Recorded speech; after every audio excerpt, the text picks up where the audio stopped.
Rod Farvard. Here we are, Chamonix, France. How you doing, buddy? Doing great. Great to be neighbors. Ready to be neighbors? Yeah, we're staying in the best place here in Chamonix, right in the heart of town, right next to the expo. And we're just a few days away from you taking part in CCC. You feeling strong, healthy, fit, confident, or what?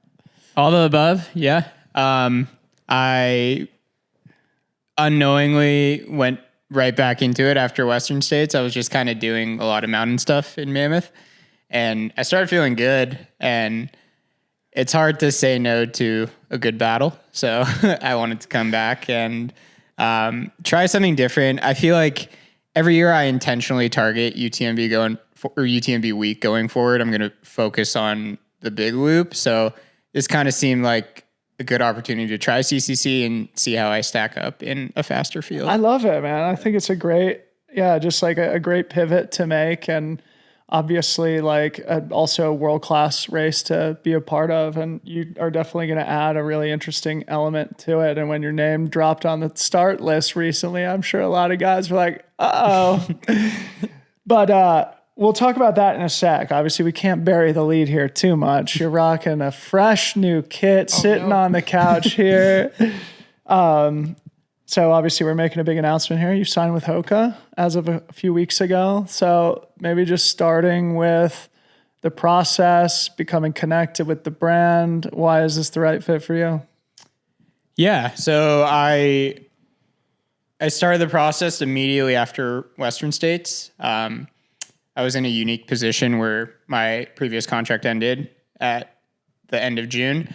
And I was just kind of curious to see what else is out there and what other brands really had to offer. I chatted with a lot of people, and I got connected with Jen Rosario and Mike McManus at HOKA. I had a great chat with them, and our conversations just felt genuine, and it was very much of like, this is what we have to offer, and like we're very confident about it. And I liked that. There was kind of no fluff in the conversations. And my relationship with HOKA as a brand goes back to when I first started trail running. I lived in Santa Barbara. I went to UC Santa Barbara, and the Decker's office is over there. I had a lot of friends, not a lot, but a few friends working at HOKA. And it was pretty early on before like the brand was really starting to gain momentum. And I tried a lot of products. I ended up getting connected to the innovation team at Decker's too. So I've worked with people that are developing the product, and it was just so unique. And the people there are very genuine. I feel like my California nature really responded well to them, and it was just easy to communicate. So I had a little bit of bias going in when I was selecting brands, but HOKA really felt like coming home a little bit. Vibing with the Californians, bro. Yeah, it felt very local. I identify with that. Yeah. It's funny because we just recorded a podcast, and one of the things we talked about is like your nature of like betting on yourself. It was something that Tim Tollefson had sort of planted in my brain, and when I was sort of talking to him about ideas of things to discuss with you. And obviously we don't need to get into specifics, but I'd love for you to just talk about that, because ultimately it likely was a risk, even if you had that self-confidence in yourself to say, I'm going to wait for the right opportunity, and then being confident to embrace that new right opportunity. But ultimately there was a risk at the beginning. I'm sure people would love to hear you talk about that, just betting on yourself, which we talked about on the podcast, and now being on the other side of that, having made the right decision. Yeah, it couldn't have gone better for me. Truly. Like after Canyons and after Western States, I was in a very good position to negotiate for myself. And I think if anyone were to give me advice today on, going pro and like figuring out who to talk to, the best advice I got was actually from a very close friend and very close mentor, Zach Miller. And he just told me to wait, just like wait. The best days are coming and there is no need to rush anything. Like wait so you know who you align best with, and wait for you to have that performance, because like everything that has led up to that moment, like you're ready to have a performance. You can't just, it's easy for me to sit here and say, you can't settle, but really like, I don't know. There is, what's the point of being with a brand you might not like want to be with? And what's the difference between that and being undervalued versus not being a pro and going on your own and racing? Like there's not a huge difference there, in my opinion. And yeah, I didn't really feel like I had a lot to lose. We've talked about this on the pod too. Like, I have a job and stuff. So I was in a pretty good position to just bet on myself and see where it could take me. And I would give anyone who's in a similar spot and has similar opportunity to do the same. That's so great. And it's not necessarily the predisposition of all athletes, right? When you have a good opportunity, oftentimes it's like, let's sign, have that security, go back to doing my job. Yeah. And I think, you're a great example of just having that belief, that patience, waiting, and the right thing comes at the right time. You mentioned Jen and Mike, who work in sports marketing at HOKA. The HOKA team are just such great people. They are. So you could say anything else you want about the people side of things, but also would love to hear about the product, because that's ultimately the most important thing. And I'm sure as you were making this decision, obviously you have to vet that the product works for you. So say anything else you want about the people, and also focus on the product. Mm-hmm. Yeah. As far as people go too, I got to give a shout out to one of my day one homies now, Chloe Schulman. She's been in my ear about HOKA for a long time. So I don't know. It was that pull to just knowing people there too and really connecting with them that helped. And when I really sat down and thought about it and planning out my race calendars, I was thinking about the races I go to and the races I participate in, the races I want to target. Like, who's the title sponsor of all of them? It's HOKA. And what does that mean? Yeah, sure, they value the races more, but it also means they have like more boots on the ground presence in terms of employees there. If you ever needed something, like, you forgot your race top or you wanted an extra, you want to try another size, like just kind of having that and knowing you're not bothering anyone asking for that is really valuable for me. Cause I do tend to lean on like, the tiptoe side and like being afraid to ask for things. So I think just feeling confident that I could do that, and there's people here that could help me. It also indicates that they're invested in the sport. Exactly. Too. Yeah. What about the product? I'd love to just like hear you. I'm sure you had options. I'm sure, right? And so you have to make sure that you're getting the product that can help you to be as successful as you possibly can be in this next phase of your career. And that's a big decision, because it's very important. Definitely. Yeah. I did have my bias going in. Like, I only ran in Hokas before I signed with North Face, basically since I started trail running in like 2017. So it felt right. But I did test everything at all the brands I talked to. I know that some people had some fun on my Strava seeing which shoes I was wearing, and I was switching a pair every day. People were sending me screen caps and stuff. Yeah, David Lamb, that's you, by the way. So yeah, I did rigorously test them. I tested them on every type of terrain. Like, if I was scrambling in the backcountry, I tried a pair. If I was, just doing a cruiser uphill, downhill, like on a fire road, I tried a pair, and more technical running. What I found in general is that super shoes are great for the trails that I don't know, we might run earlier in the season, like in the spring or Western States, but I was struggling a lot, like trying to learn them on some more technical stuff. And that's where I really found the difference in a shoe, where it's like, if I found the same amount of return in a super shoe on like a cruiser trail, then I tested those two on something more technical, and whichever one my foot felt more comfortable adapting to on that type of terrain was the winner in that race for me. And to be honest, I really only cared about their best racing super shoe. Like the rest of the shoes, I feel like I could kind of like adapt to and it'd be fine. But I really want to test which one like I felt like I could get the best performance from. Yeah. And that came down to the Tecton for me. It really did. And it's not for everyone, for sure. I think some people would say the Terex shoe is better. I actually think the Terex shoe has a lot of return. It just wasn't the most stable on my foot.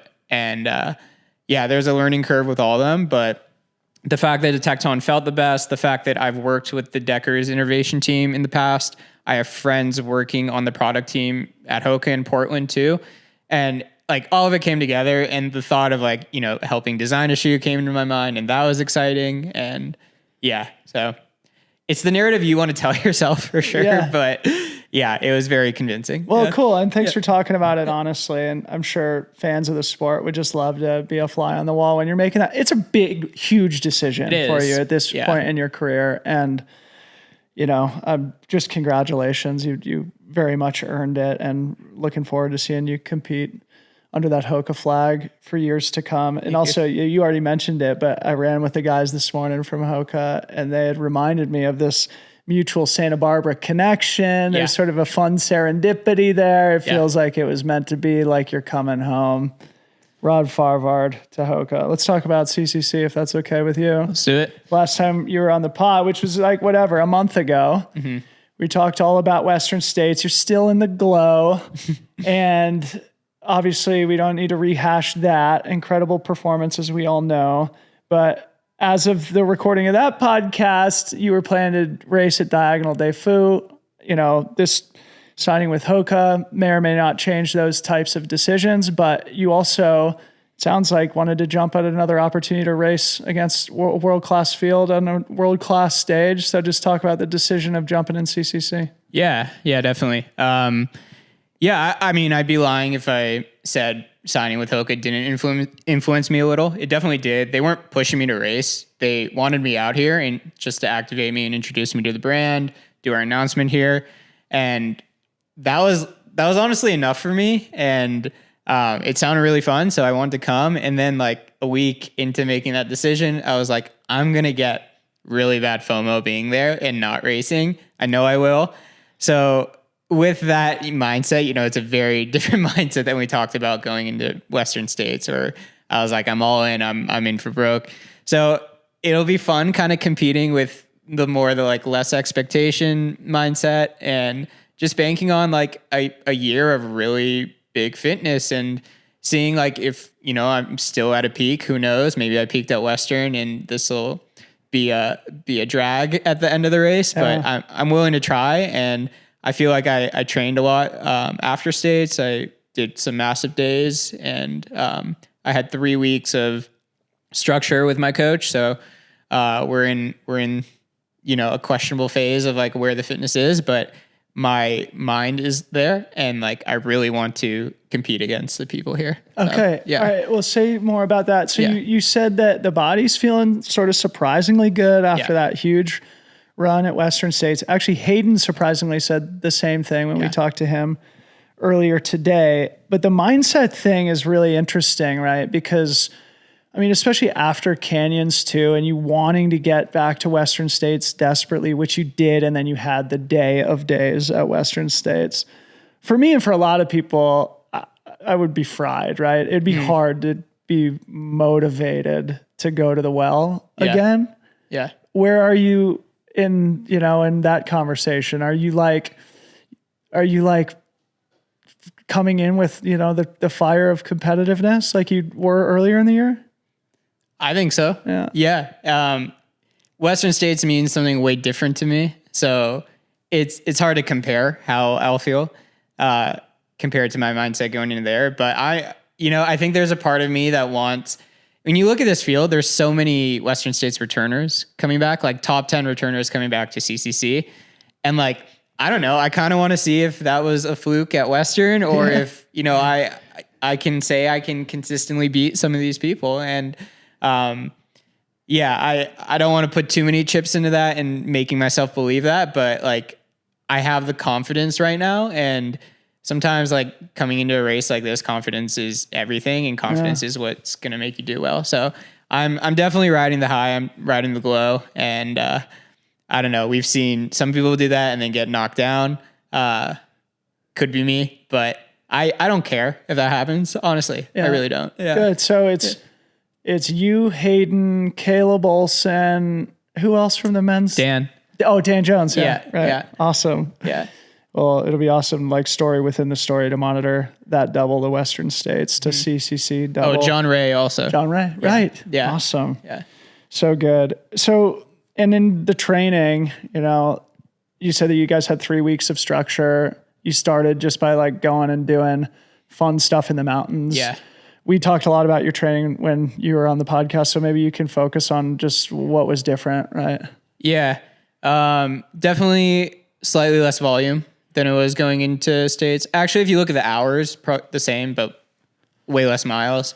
I think we actually did a lot of the same workouts going into States. I think the point of workouts for us is just to get into those higher zones. And then it's actually on like the longer days, I work on more specificity, and I think about the climbs on the course, and I make sure to do those types of climbs and get that kind of change up.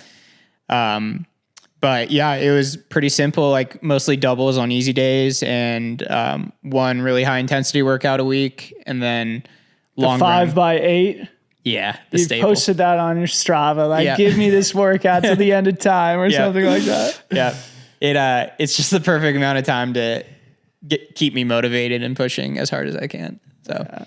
And then 5 hour long run on the weekend, maybe back it up with like a 2 hour run after. So are you still planning to do Diagonal Day Fu? I regret having to ask you that, but I'm personally interested. You see how it feels? Yeah. See how it feels. I feel like I have no reason to say no right now, but we'll see next week. Yeah. So, I mean, I look at Katie, Katie shied last year, States, OCC. Yep. Diagonal Day Fu. Yeah. So, I don't know. I think the tide is going to change on over racing. That's my bold claim.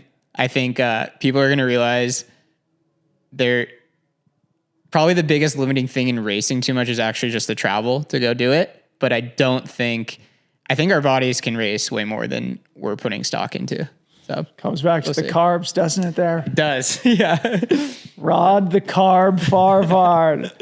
I like that. we can start winding down here, but I saw your coach traveled with you. We talked a bunch about him on the podcast. Yeah. So I don't know if he's done that with you at UTMB in the past, but just what role does he play for you during race week here? Yeah, honestly, HOKA was very generous and allowed me to bring someone. And I thought about who that person would be, and I figured it'd be a nice gesture. And, we're also just really close buddies, so we're having a blast. And, he's never been out here. So he's a hyper nerd when it comes to like big events too. He's raced in Kona himself, and he keeps talking about how this is literally triathlon like 10 years ago. So we can expect the same trends, but, it seemed like he'd have a really good time, and I'm happy to give back. So is he going to crew for you? Yeah. Okay, sweet. Because I've been winding down these interviews with just like who's crewing for you and why, but it seems like that's my coach. An obvious answer. Mm-hmm. Yeah. Well, awesome, Rod, man. Mm-hmm. It's been so fun to watch you this season, and I also just like love the way you talk about everything and how you think about everything. And so again, just congratulations on this huge new step. I hope it gets off to a great start on Friday afternoon. We're going to be out on the course cheering for you. Cool. Thank you. Yeah. No expectations, but hope so too. There you go. Yeah.